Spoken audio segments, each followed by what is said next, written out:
পূর্বরাগটা কি?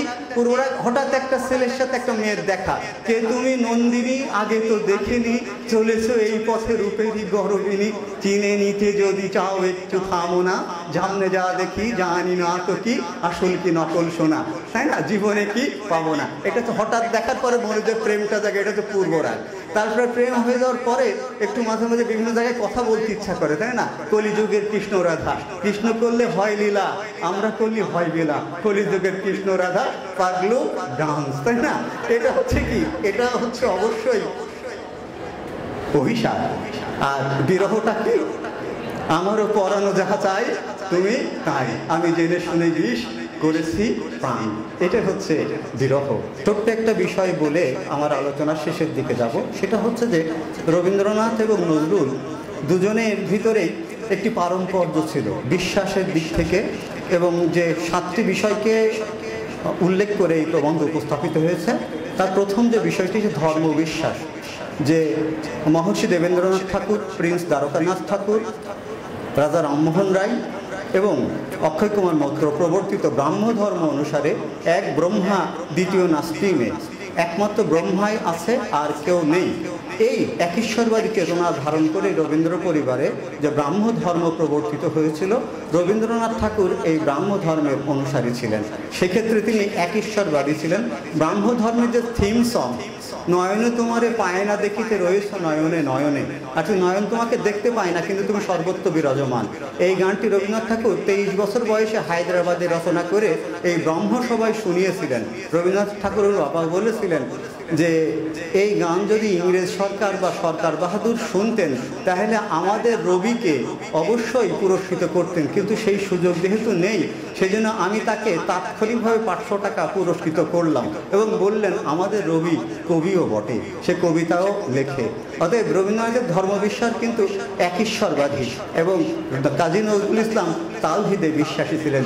তাওহীদেরই মুর্শিদ আমার মুহাম্মদের নাম, মুর্শিদ মোহাম্মদের নাম, তাওহীদেরই নাম নিয়ে তাওহীদেরই শরাব পিয়ে বেহুশ হয়ে রয় পিয়ে, এই যে তাওহীদ অর্থাৎ একাত্মবাদ, এটাও কাজী নজরুল ইসলাম। কান্ডারি এতরির পাকা মাঝি মাল্লা, দাড়ি মুখে সারি গান, লা শরীক আল্লাহ, এক ব্রহ্মা দ্বিতীয় নাস্তিমে, লা শরীক আল্লাহ, ব্রহ্মার কোনো শরিক নেই, অনুরূপভাবে আল্লাহর কোনো শরিক নেই।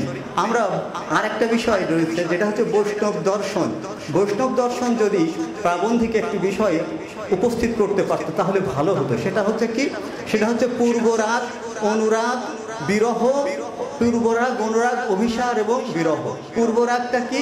পূর্বরাগ হঠাৎ একটা ছেলের সাথে একটা মেয়ের দেখা, কে তুমি নন্দিনী, আগে তো দেখিনি, চলেছো এই পথে রূপেরই গরবিনী, চিনে নিতে যদি চাও একটু থামো না, সামনে যা দেখি জানি না তো কি আসল কি নকল শোনা, তাই না? জীবনে কি পাবো না, এটা তো হঠাৎ দেখার পরে মনে যে প্রেমটা জাগে, এটা তো পূর্বরাগ।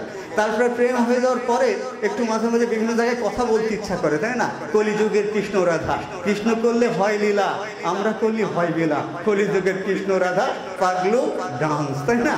এটা হচ্ছে কি? এটা হচ্ছে অবশ্যই অভিশাপ। আর বিরহটা কি?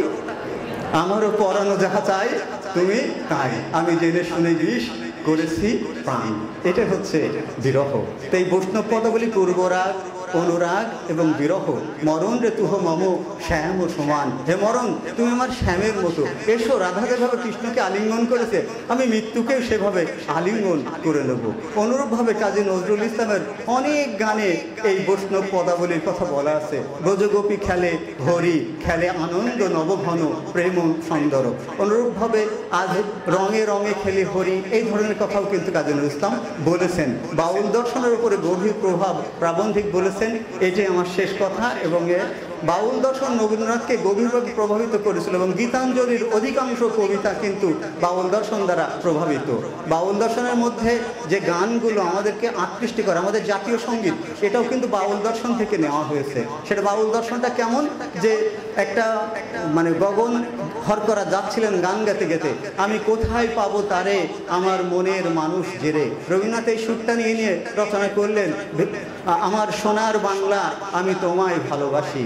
একজন খ্যাপা বাউল মাথায় পাগড়ি বেঁধে গান গাতে গাতে যাচ্ছিলেন, দেখেছি রূপসাগরের মনের মানুষ কাঁচা সোনা। রবীন্দ্রনাথ এই সুর নিয়ে ভেঙে মোর ঘরের চাবি নিয়ে যাবি, কে আমারে না পেয়ে তোমার দেখা, একা একা দিন দিয়ে আমার কাটে না রে। আরে এখন সবাই ছেড়ে দিচ্ছি বক্তব্য। হ্যাঁ, তো এইভাবে তিনি যেভাবে বাংলা বাউল থেকে সমৃদ্ধি অর্জন করে গান রচনা করলেন, নেতাজি সুভাষচন্দ্র বসুর আজাদ হিন্দ ফৌজকে উৎসাহিত করে রবীন্দ্রনাথ ঠাকুর রচনা করেছিলেন যে ওই সে বিখ্যাত গান হরিনাম দিয়ে জগৎ মাতালে আমার একলা নিতাই। এই গানকে সুর নিয়ে রবীন্দ্রনাথ রচনা করলেন, যদি তোর ডাক শুনে কেউ না আসে তবে একলা চলো, তবে একলা চলো রে। আমি